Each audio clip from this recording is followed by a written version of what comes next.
Jim Klauck here, aka Checka Pro Joe on the Checka Pro Radio Show. I love what I do, helping the homeowner get the questions they have answered by experts from Checka Pro. Brandon Day is joining me from Daycool Heating and Air. Hey, Brandon, how are you?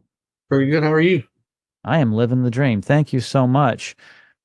So, questions come in, and this is a really good question, and I hear this all the time, not just in your field of heating and air conditioning, but in all technology. The question is are air conditioning systems more efficient today? Has technology really made a big difference? Oh yeah, yeah, massive, Mm. massive difference. You know, I would say the biggest change in it is things going to variable speed. Everything, variable speed compressor, variable speed fan motors. That's the things that would be variable speed. But uh, there's little parts in a system that meters refrigerant that used to be off of pressure and a spring, and everything will be electronic solenoid now. I mean, and which is measured by a computer. So it makes it awesome. It can make with the technology to diagnose one of those systems now, it can make a 60% efficient technician 82% efficient because the computer tells them what's wrong.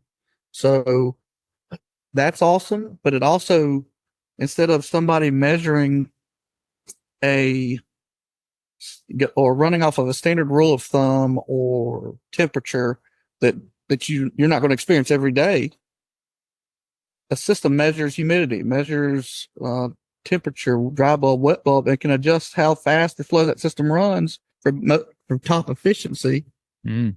or savings, comfort. We put equipment in that the inverters shut down to 20% of the demand. So, 3-ton system can work like a 1.75-ton system if that's all that's needed at the time. So it's pretty cool. And it's not new technology. It's been around for forever that they're finally implementing into society, I guess it's the word. Yeah, and some of these things are mandated by the government to be more efficient, which is great.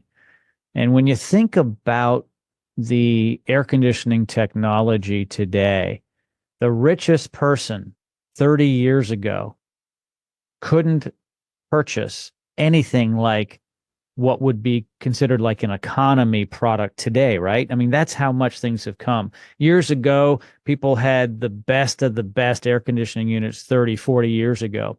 Today, those would just be considered very outdated, not as efficient. And so my point is you can get a good system today that will take you a lot further than the ones years ago. And saving money is the game, but it's not just that. It's also the ability for that air conditioning system to run efficiently and well to balance out getting the humidity out before it cycles off. And that all comes down to what Daycool can do when they come out to your home to make sure everything is balanced well, calibrated well, because you want to make sure it's running long enough to pull the humidity out because there's a lot of humidity to get it out of the home and cool it at the same time. Yep. And you want to do that the easiest it can. Exactly. Brandon, thank you for bringing your expertise to the program today. I appreciate it. Hey, thank you.